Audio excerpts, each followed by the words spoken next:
တိဆောက်ရေးဆိုင်မှာလူတဦးလက်ဖော်ကိုပိုမိတ်ဖို့မဖြုတ်စေချင်လို့ပြေးနေရောက်လာတယ်။မြေအောက်ကအန်ရရှိတစုံတစ်ခုတွေ့ထားတယ်လို့ပြဿနာရှိနေတယ်။မကြခင်သတင်းကချိတ်စုပင်တင်နဲ့စူဆာနာထံရောက်လာတယ်။စိုက်ကပို့ထားတဲ့တပ်ပုံကမပေါက်သေးတဲ့ဘုံတစ်လုံးကိုတရုတ်ပြပြီးအရေးပေါ်စောင့်ကြပ်မှုတင်လိုက်ကြတယ်။မေဂျာဝေါ်ကပြစ်မှတ်ကွင်းမှာလေ့ကျင့်နေချိန်ဖုန်းခေါ်ဆိုမှုတစ်စင်းကြောင့်ရက်တက်လိုက်ရတယ်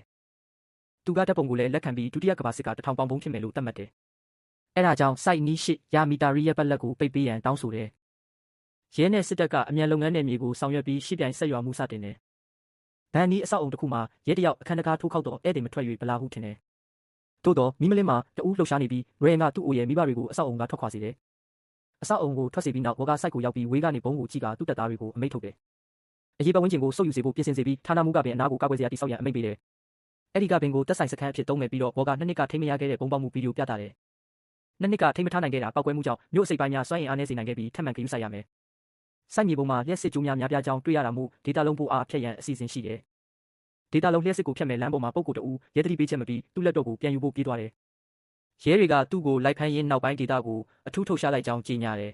။ဒေတာအလုံးထွက်ခွာပြီးပြီဆိုတော့လေမီးမလင်းအခန်းထဲကရော်လနဲ့တငယ်ချင်းတွေဖျောက်ထားနေသေးတာမသိကြဘူး။သူတို့ဖျောက်နေကြတဲ့စိုက်မှာ drone တွေပို့ပြီးကိုပိုမာတင်ကရေထဲပိုက်ထိုးပေးကစုပ်ယူစတင်တယ်။ရေကိုစုပ်ယူနေချိန်မီးကိုဖျက်လိုက်တဲ့အခါကရော်လအဖွဲ့ကအခန်းကထွက်လာတက်ပြီးမြေအောက်သို့ပြေးထွက်တယ်။သူတို့ရခင်ကပစ္စည်းဖုံးထားခဲ့တဲ့မြေအောက်ခန်းကိုဝင်ပြီးကိရိယာတွေကိုယူလာကမီးလင်းများတက်ဆင်တယ်။ Corellis ကမျက်နှာဖုံးတကားပြင်မှာကင်မရာတက်ပြီးတကားကိုလုံချတဲ့ထို့နောက်တကားမှာထွက်သွားတယ်။နောက်တကားကနေအမိုက်ဘူးကိုရှာပြီးဖျောက်ထားတဲ့ဂျင်းနေရကိုရှာတွေ့ကျိုးတွေကိုဆွဲယူတယ်။ကျိုးတွေကိုပိုက်ဖြင့်မြေအောက်သို့ထိုးပို့ပြီးအလံပေးဂိတ်ထိပ်မှာထပ်မံကင်မရာတက်ဆင်တဲ့အဖွဲ့ကနေရန်ဖြတ်စတင်တယ်။ဘိုးကရိယာနဲ့မြေအောက်နေရန်ကိုဖျက်နေချိန် Corellis ပြန်လာစဉ်လိတ်တကောင်ကထိတ်လန့်စေတယ်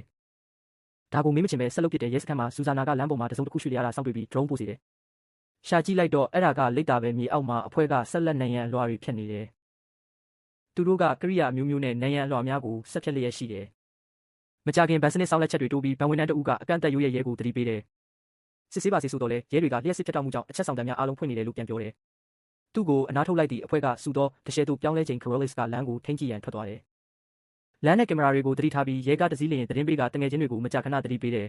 ။ရဲကသွားချင်းသူတို့ trick ကိုရက်တက်စေတာမာတင်ကဝေါ်ကိုရေဆုပ်ယူပြီးပြီးဆုံးခဲ့ပြီလို့ပြောတယ်။မာတင်ကဝေါ်ကိုရေဆုပ်ပြီးရေခွက်တွေဖြစ်နေတဲ့အခန်းမှာတွေ့ရတယ်ကအလုပ်ပြီးရင်တောက်တာကအထုံးတစ်ခုပါလို့ဆိုတယ်။အလားအလာပြီးဆုံးပြီဆိုပြီးဝုန်းနဲ့မာတင်ကဘုံကိုကူညီဆောင်ရှောက်ဖို့ကရိယာတွေယူဆောင်လာတယ်။စူဇာနာကရဲကားတွေကိုဖယ်ရှားပေးတယ်ဝီကဘုံကိုစစ်ပြီးအချိန်ပြူရှိကြောင်းတွေ့ရှိတယ်။ဖြူးကိုမိုက်နဲ့တက်ကြားတန်ကြားကအတီးပြတယ်။